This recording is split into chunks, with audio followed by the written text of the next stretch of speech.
Senator Pimentel at ni Senator Bato. At ang napagkasunduan nila ay Lunes imbis na Biyernes para sa unang pagdinig ng komite ng Blue Ribbon sa ilalim ni Senator Pia, pero magda-preside ay si Senator Coco Pimentel. At kinumpirma sa akin ni Senator Bato kahapon na nais nga niyang imbitahan si Pangulong Duterte at na as of yesterday ay dadalo daw si dating Pangulong Duterte sa pagdinig sa Lunes. Ano lang significance na umattend si Pangulong Duterte? Dahil ito ang unang pagkakataon kung sakasakali na siya mag-attend sa anumang uri ng pagdinig kaugnay sa kanyang mga ginawa o hindi ginawa nung siya'y Pangulo pa. Sir, yung magiging senaryo kung nandun si dating Pangulo and then nandun yung sila Garma na may mga regulation na ginawa sa House? Ito ang classic provision ng ating Rules of Criminal Procedure, gayon din ang saligang batas kung saan mabibigyan ng pagkakataon ang sino mang inaakusahan na makompronta yung testigo laban sa kanya. This is part and parcel of due process. Ano yung impact nun, sir, kung sakaling may mga nag-testify sa House na ibahin yung kanilang testimony? Kailangan nila ipaliwanag yun kung ba't nagkaroon ng pagbabago sa kanilang testimonya. Kung sakasakali mangyayari yan, pero ayokong pangunahan. Sir, yung significance ng sa Pangulong Duterte o Jennifer Tungtong, anong kahalaga mo, sir? Hindi ko na kinagugulat yun dahil kung maalala mo, ginawa na rin yan ni dating Pangulong Aquino, the late former president. Nag-attend siya ng pagdinig ng Senado, pinaliwanag din niya, ginastify niya yung kanyang mga aksyon, yung kanyang ginawa at hindi ginawa. Ito naman ay kaugnay dun sa issue ng SA 44. So bahagi ng ating demokrasya ang pag-attend ng kasalukuyan man o nakaraang Pangulo. Sa kasong ito, nakaraang Pangulo. Sir, is there any certain protocol considering na si Duterte, former president, will he be treated as any other ordinary resource person? Sino man ang resource person, dating Pangulo man, ordinaryong Pilipino, marapat tatuhin ng may paggalang, respeto, at buong pagkilala sa kanyang mga karapatang pantao sa ilalim ng saligang batas natin. Siyempre, dahil dati siyang Pangulo, inaasahan ko na sa parte ng mga miyembro ng Senado, bibigyan siya ng karampatang paggalang. Hindi lamang bilang tao, hindi lamang bilang Pilipino, pero bilang dating Pangulo ng ating bansa. Sir, so pwede rin siyang ma-subject to contempt?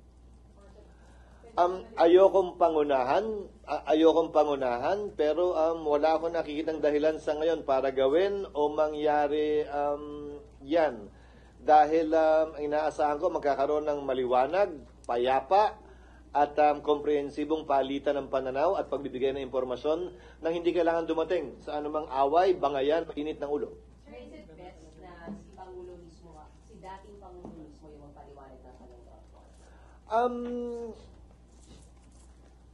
Bakit hindi? Pero may mga ibang detalye siguro na mas alam ng mga nanilbihan sa ilalim niya at siyang mas makakapagsabi kung sino-sino nga ba yun.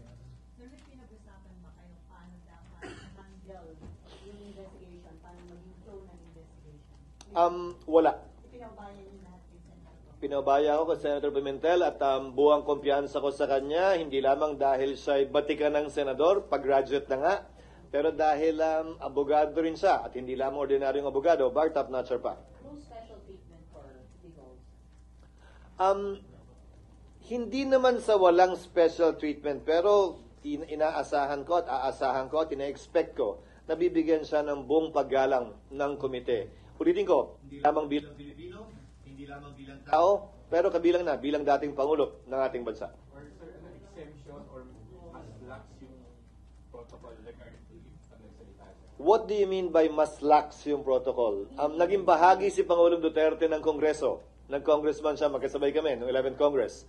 Alam ni Pangulong Duterte ang rules of procedure ng Kongreso. Meaning, allowed na statement lang, tapos walang Q&A sa kanya kung ayaw niya yung pag-Q&A?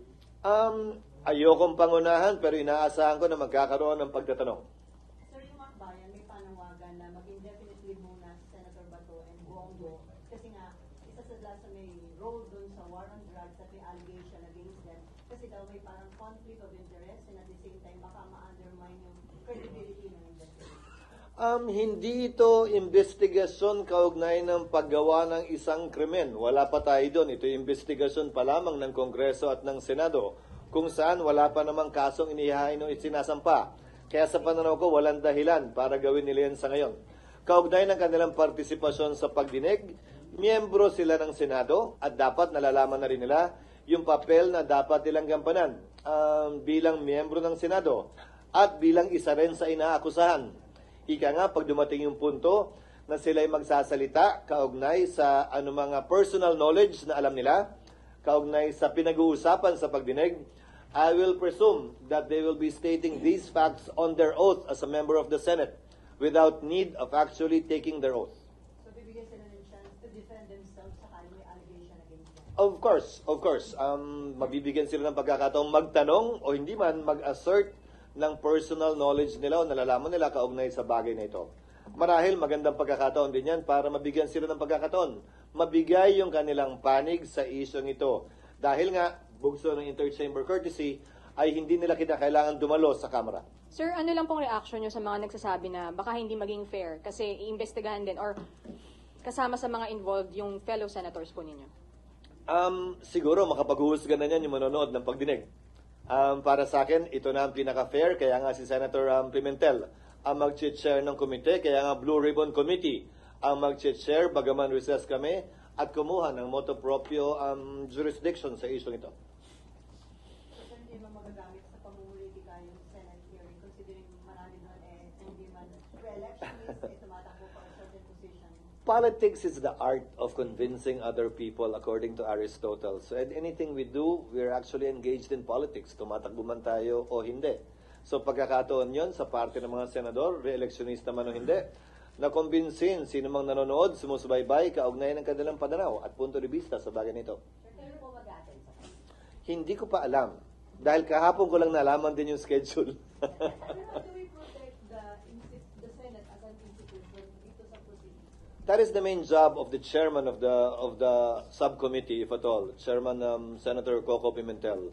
Primordial intention should be to protect the institution and make sure that the rights of everyone invited, including the members of the Senate, are protected. And not being used as in politics. Again, politics is part of daily life, and for me, let the people be the judge of that.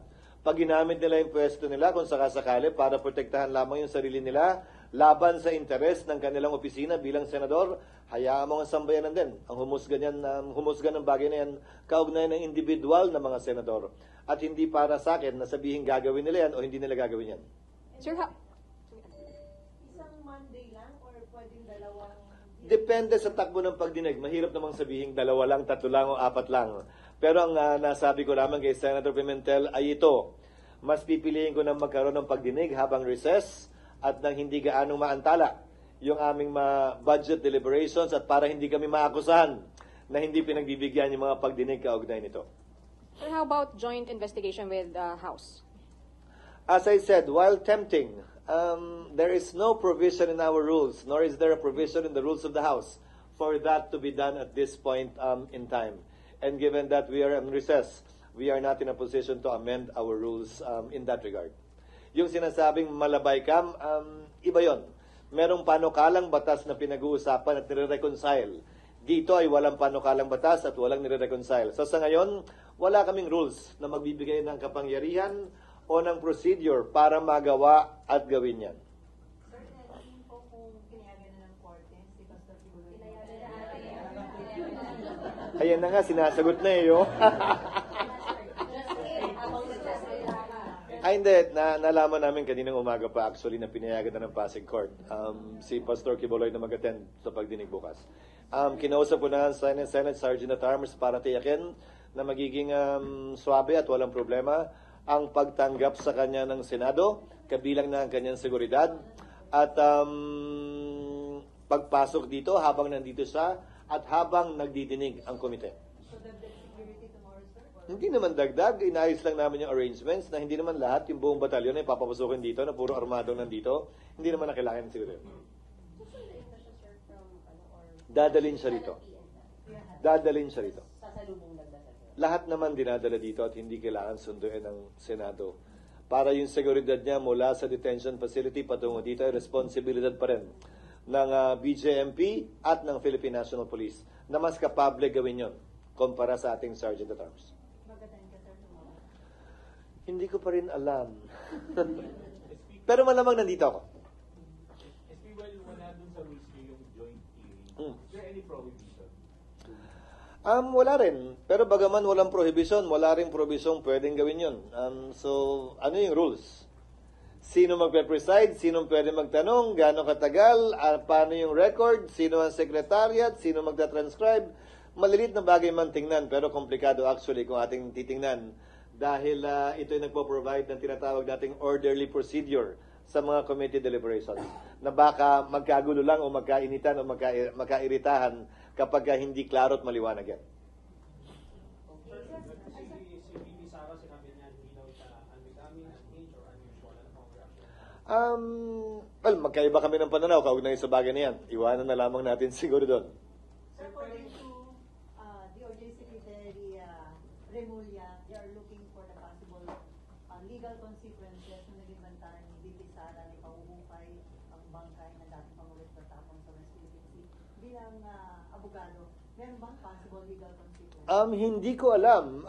Ang pagbabahagi ng intensyong gawin ng isang posibleng krimen ng walang overt acts, marahil ay hindi pa tumawid dun sa linyang yon. Pero mas alam siguro ng DOJ kung ano pa yung ibang kasong pwede nilang maisampa kung sakasakali. At ayokong pangunahan ang DOJ. Matagal-tagal na rin naman ako hindi nagpa-practice. So mas bihasa si Secretary Remulla, Boying siguro sa bagay na yan sa puntong ito. Sir, yung meltdown ni Bibi Sara, Yung ano? yung meltdown niya, yung mga binanggit niya. Ikaw nagsabi niya na. Do you think that should determine her fitness to be, sabi nga ni Sen Coco kahapon, being spare tire of the government? Walang probisyon para dyan ang ating saligang batas. Kung susuriin nyo, ang fitness kaugnay ng kalusugan ng isang opisyal ay binabanggit lamang sa saligang batas kaugnay ng Pangulo, hindi ng ikalawang Pangulo. Kung maalala nyo rin, ang probisyon ng ating saligang batas patungkol dyan ay nagsasabi na ang mayoriya ng gabinete ng Pangulo ay pwedeng sumulat sa Kongreso at magsabi na hindi fit kalusugan-wise ang Pangulo. Pero walang parehong probisyon kaugnay sa vice-presidente. So, yan ay gap o gray area kaugnay sa ating procedure at saligang batas at batas na umiiral. Sir, kumentado siya sa 2020 election. Suicide ba yung ginawa? Hindi para sa akin sabihin nyo, natuto na ako sa halalan at sa tagal ko sa politika na anuman na nangyayari na mahaba pa ang panahon bago ang eleksyon ay pwede pang magbago, paakyat man o pababa. Papunta sa direksyong nais nating tahakin o nais niyang tahakin bilang kandidato o kabaliktaran nun. I have seen bigger issues actually do a 180-degree turn compared to this one. Ano ba bang sinabi niya kanina? Pero sir, sinabi niyo din ba earlier ba parang walang effect yun sa opisina ng Pangulo pero may effect sa Vice President? Ang sinabi ko yung walang epekto yung sinasabi niya sa ekonomiya at sa bansa sa ngayon. Dahil kung nagbabangayan man, kinorek ko nga, hindi nagbabangayan ng Pangulo at ikalawang Pangulo. Nagsasalita lamang ang ikalawang Pangulo laban sa Pangulo. At ang Pangulo hindi naman sumasagot. Hindi naman nakikipagbangayan ng Pangulo sa kanya.